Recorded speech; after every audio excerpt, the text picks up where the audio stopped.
1947 সালে ভারত ভাগের পর থেকে মুসলমানদের বিরুদ্ধে ধর্মীয় সহিংসতার বেশ কয়েকটি ঘটনা ঘটেছে। আজকে দেখেন, আসামে বলা হচ্ছে দ্বিতীয় গাজা। আসাম আমাদের পাশেই। আসামে সব মুসলমানের ঘর বাড়ি ভেঙে দেওয়া হচ্ছে। মোদি এসে 40 লক্ষ মুসলমানের নাগরিকত্ব বাতিল করেছে এবং এখন ঘর বাড়ি ভেঙে দিচ্ছে, ঘর বাড়ি জবরদখল করছে, ব্যবসা বাণিজ্য দোকানপাট জবরদখল করছে এবং তাড়িয়ে দিচ্ছে। বলছে তোমরা ক্যাম্পে চলে যাও, ক্যাম্পে, ওই ময়দানে ক্যাম্পে চলে যাও। এই ঝড়ে বৃষ্টিতে তুফানে মা বোন সবাই এখন ক্যাম্পে যেতে হবে। 1000 ফ্যামিলির একটা বাথরুম নাই। কোথায় শরীয়ত, কোথায় ইজ্জত আবরু, কোথায় কি? সকালবেলা একটা টয়লেটের সামনে 1000 মানুষকে দাঁড়িয়ে থাকতে হবে। এইভাবে ধুকে ধুকে মারা যাবে। তো এই যে বাস্তু হারা, ঘর বাড়ি হারা, সহায় সম্পদ হারা, চিকিৎসার সুযোগ নাই, চাকরির সুযোগ নাই, ধুকে ধুকে মরে যাওয়া, এটা আমরা দেখতে পাচ্ছি বিজেপি, মোদি এগুলো করছে। আসলে মোদি বিজেপি করছেন, আসলে কে করছে?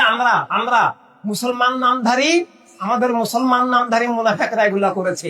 মুসলিম লীগ নামধারী কুফরি লীগ, ওয়াহাবি লীগ, শয়তান লীগ, এজিদের লীগ, মুয়াবিয়ার লীগ এগুলো করেছে। আজকেও দেখলাম বাংলাদেশে মুয়াবিয়ার দল, সরাসরি মুয়াবিয়ার দল, রেজাখানির বালাকোটি দল, 16 শহরের দল, ওরা বলতেছে যে দ্বিজাতি তত্ত্ব। মুসলিম লীগ যেটা করেছে সেটা ওরা যাকে আলা হযরত বলে, রেজা খান শয়তানের নাকি ফর্মুলা। তাহলে কি হলো? রাম রাষ্ট্রের প্রতিষ্ঠাতা রেজা খান বলছে আমরা এখন নিরাপদে গেছি। এই আমরা মুসলিম মিল্লাত, আমরা বলতে হলে সব মুসলমানকে নিয়ে বলতে হবে। মুসলিম মিল্লাতকে আল্লাহ তাআলা আমরা শিখিয়েছেন সমগ্র মানব মণ্ডলীকে নিয়ে। যে আসামের মুসলমান বিপদে, কেরালায় বিপদে, পশ্চিমবঙ্গে বিপদে, পশ্চিমবঙ্গে মমতা ব্যানার্জি যখন উৎখাত হলো, এখন যারা এলো কি করলো? যে সবাইকে হিন্দু হয়ে যেতে হবে, মুসলমান থাকতে পারবে না।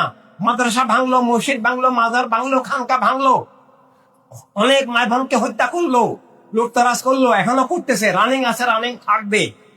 এটাকে জন্য কে দায়ী? 47 দায়ী।